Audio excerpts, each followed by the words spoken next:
critical angle of attack. Now let's investigate the saying that an airplane can stall at any airspeed, any attitude, but only one angle of attack. Now for flying this airplane, that may sound confusing because the only visual indication we have of stall is this green arc on the airspeed indicator that says that the airplane will stall at 60 if we are at gross weight, if we have a clean wing, meaning flaps are up, and we're maintaining altitude. Now, let's turn on our angle of attack indicator, and sure enough, the airplane has stalled at 60. Now, what do you expect to feel, hear, and see when we're on this non-working side of the wing? The first thing you may feel is the airplane buffeting. Now, buffeting is a natural way for the airplane to stall, and engineers have worked many hours to get it to buffet properly, but not all airplanes buffet prior to a stall. The second thing you may see is a stall warning light, and it may be flashing. You may hear a stall warning horn, or some airplanes have a stick shaker where the yoke actually shakes as you approach a stall.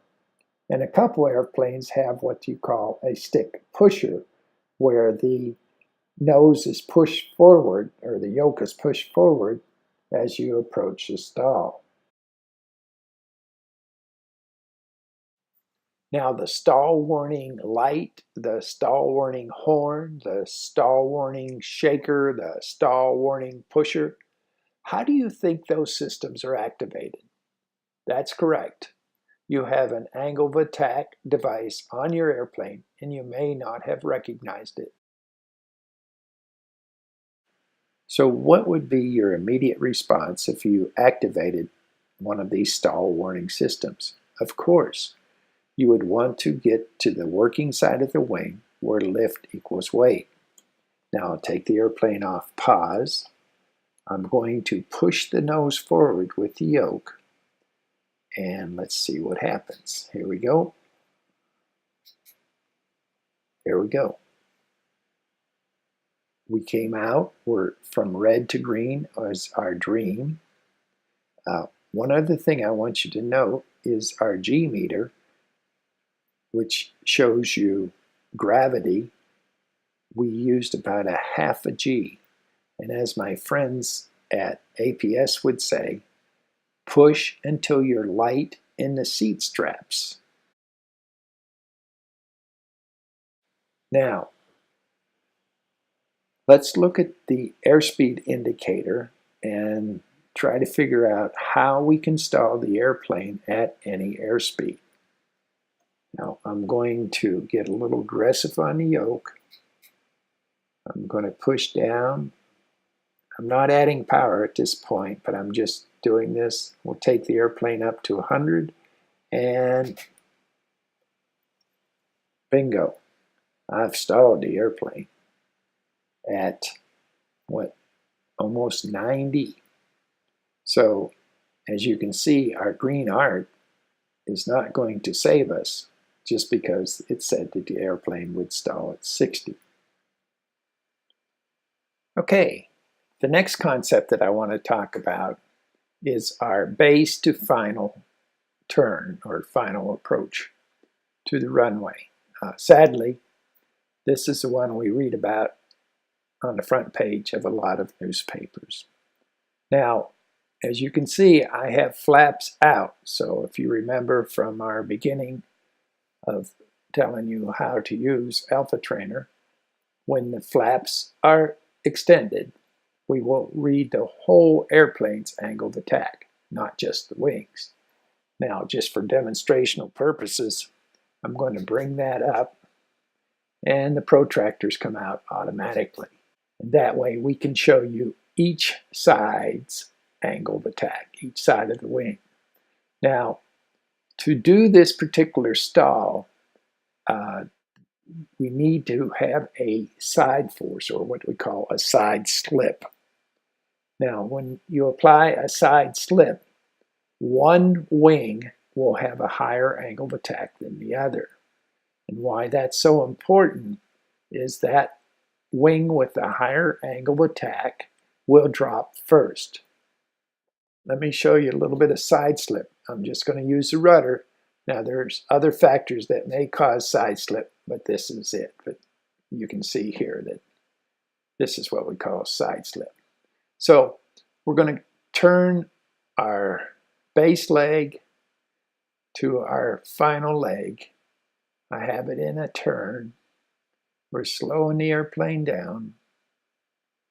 And as we set this up, as we come in, I'm going to push the rudder to the high side of the wing, which is a slip. And when I do that, here we go. Here is the stall. Here's the slip. And there's what happens to the airplane. The next stall is very dangerous because it's so easy to set up. A skidding turn happens when you overshoot the runway and then push the rudder to nose the airplane back towards the runway. Think of it. If you're in a left bank and you push a left rudder, you are not going to snap upward like I just showed you in the slip, but you're going to snap downward and with very little altitude to recover. Okay, I'm slowing in the left bank as the wind pushes me past the center line. I push the rudder to the low side of the wing, so I am pointed towards the runway, and then here we go. I'm looking straight at the ground. Now we'll end this video with a segment from our original video where Jeff does a great job of explaining side slip. This is what is known as a spin.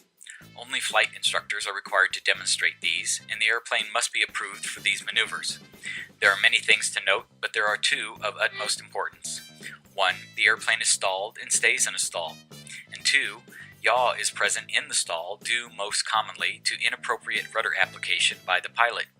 However, yaw can also be propelled or aggravated by contributions from P-factor, slipstream, asymmetric thrust, various control failures, or even environmental airfoil contamination. Any of these factors may lead to local angles of attack that initially differ at the stall, which create roll-off. In a spin, one wing is more stalled than the other. I found this in the FAA's Airplane Flying Handbook. To accomplish spin recovery, the manufacturer's recommended procedures should be followed.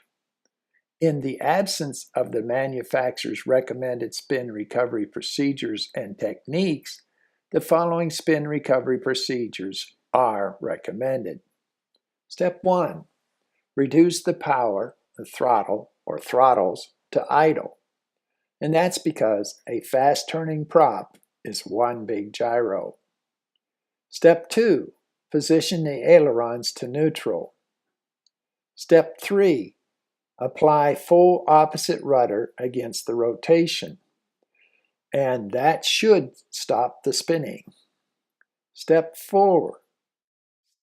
Apply a positive and brisk, straightforward movement of the elevator control forward of the neutral to break the stall. And that's our saying, from red to green is our dream. Now you note here they say positive and brisk. And the reason that you would want to use positive and brisk movements is because the airplane is stalled and the flight controls are less effective. Step 5. Now this step has been added. After the spin rotation stops, neutralize the rudder. Now spin instructors tell me that this one is long overdue. Step 6. Begin applying back elevator pressure to raise the nose to level flight. And you have to be cautious here because you can pull the airplane into a secondary stall. This is Tom Shifshunas saying thank you for watching our Alpha Trainer video. Remember, you cannot learn everything about angle of attack and stalls in this 10-minute video, so get with your local flight instructor. Okay, the last thing, if you'd like to submit to us a video using AlphaTrainer, we would be happy to review it, and we may use it on our website. Thanks again.